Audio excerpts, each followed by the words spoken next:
Turpinām jau par esošo Krievijas ietekmi Latvijā.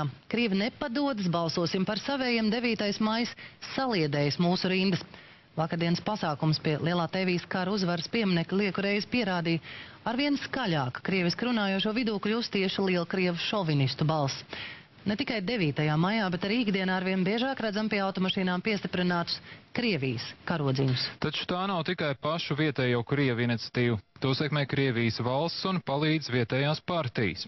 Ansis Pulpols pētīja, kāda ir Krievijas vēstniecības loma tajā un kā vietējie politiķi sekmē Krievijas valsts iejaukšanos mūsu iekšējās lietās. Vakar notika vērienīgākais politiskais pasākums, kas pulcēja Latvijas Krievu kopienu. Tas pierādīja, ka nopietni uz krievalodīgo balsim joprojām pretendē divas organizācijas. Saeimas deputāta Mila Ušakova vadītais Saskaņas centrs un eiroparlamentārietis Tatjana Ždanoka vadītā organizācija PCTVL.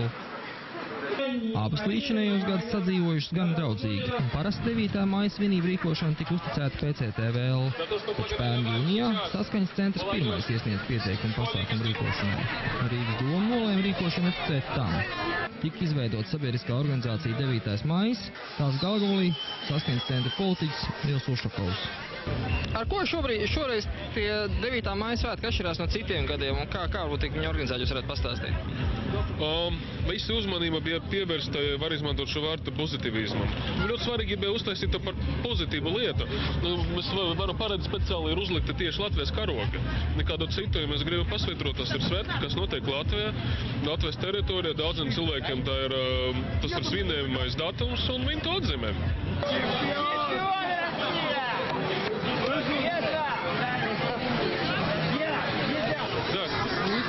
Нормально, что поставить, я тебе прошу на угол. Лёшка, в каком проблеме? В чем проблема? Перегораживайте. Где перегораживайте? Все понял, как раз... Я не буду спать, но посмотри сам. Посмотри сам. Что такое? Нет, потому что ты мне объясни позицию, почему он должны поставить на угол.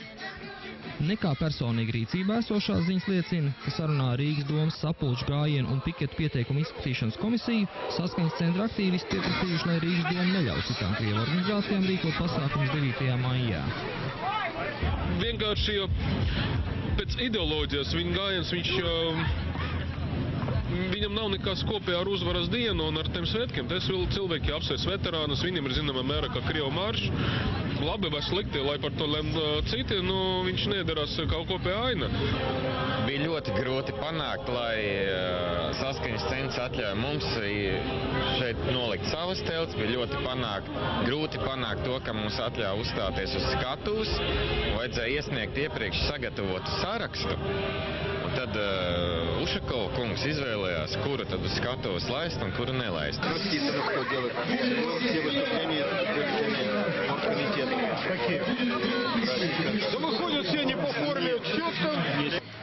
Tomēr, lai arī Saskaņas centrs un PCTVL pirms vēlēšanām maz konkurē, tās vieno lielākais un ietekmīgākais atbalstītājs - Krievijas valsts. Arī šogad 9. maija svinības bija pieskaņotas Krievijas vēstniecības vajadzībām. Pie pieminekļa vismaz 5 automašīnās pārkāpjot ceļu satiksmes noteikumus, ieradās liela daļa vēstniecības darbinieku. Контакт есть?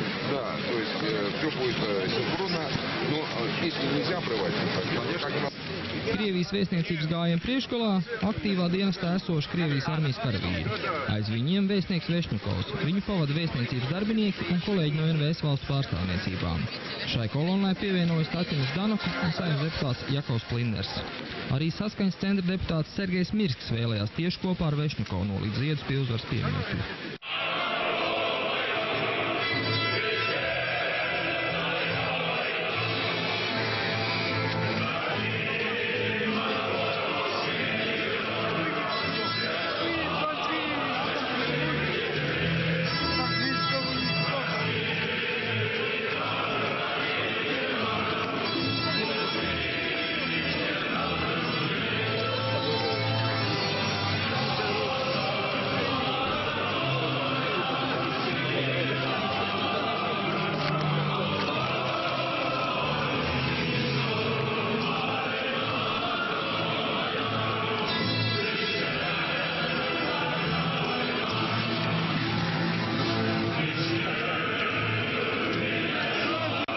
Pēc ziedu nolikšanas vēstniecības darbinieki devās uz kapienu. Kopā ar Vešņakovu arī Baltkrievijas, Moldovas un Ukrainas kolēģi. Līdz ar to diplomātiskie pasākumi ir galā. Tomēr vēstniecības darbinieki uzvaras laukumu neatstāja, jo pēcpusdienā laukumā griezās Krievijas vēstniecības darbinieks. Viņš nevienu netraucēs ieradās arī slēgtajā teritorijā ar pasākumu skatuves. Vai ir aprēķināts pasākumu izmaksas? Tas pavisam kopā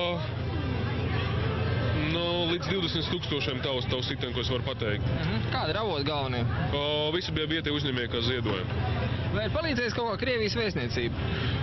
Ja es nemaldos, Krievijas vēstniecība apmaksāja, tas noteikti viņi apmaksāja šitu te salūtu. Salūtu. Salūtu? Jā, viņi pataisno viņi caur mums, jā, bet viņi pataisno sarunā visu ar Rīgas doma, ar to kompāniju, kas Rīgu salūtu, un viņi to apmaksāja. Cik tas maksā, es nezinu. Pieminekļu pakājē sanākušajiem bija iespēja stiprināt savu piederības sajūtu Krievijai. Tatjana Ždanoka, tikko atgriezusies no kaimiņu valsts, dalījās iespējos par uzvaras dienas svinībām Pēterburgā.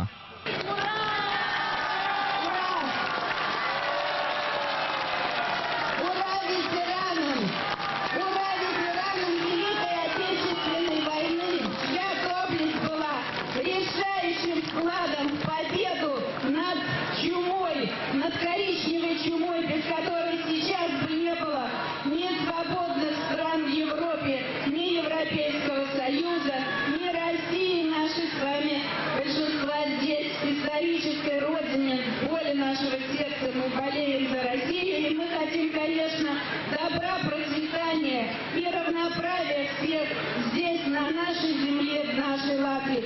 С Днем Победы вас! Ура! Татьяна Жданова, дорогие друзья!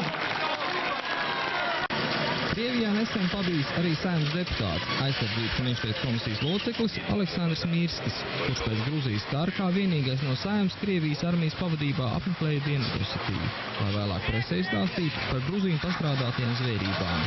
Viņš uzvaras dienā uz skatuves publiski ar Krievijas gaisa desanta spēku medaļām apbalvoja Afganistānas kara veterānu. Уважаемый Александр Томасович, прошу от вас от имени командования воздушно-десантных войск Российской Федерации поздравить ветеранов воздушно-десантных войск и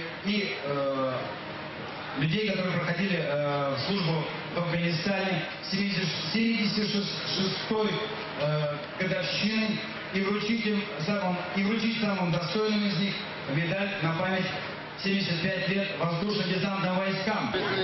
Uzvaras dienas svinības pagāja bez kautiņiem. Tomēr Latvijas runājušiem uzvaras pieminekļu pakājē uzturēties nebija droši. Brauc uz Maskavu! Krievs! А что ты там Масква? Я в своей стране, а не в твоей. Я не тебе приехал, я в своей стране. Это ты можешь уезжать в свою деревню, Гурбана свое. Еще раз. А вашим латышам в Ирландии что Я свободный человек, я живу в демократической республике. Поехали. А вы в Ирландии? Пойдем. А вы в Ваша страна, Ирландия сейчас. Или Африка. Скоро туземцы приедут. Кайс Варыч!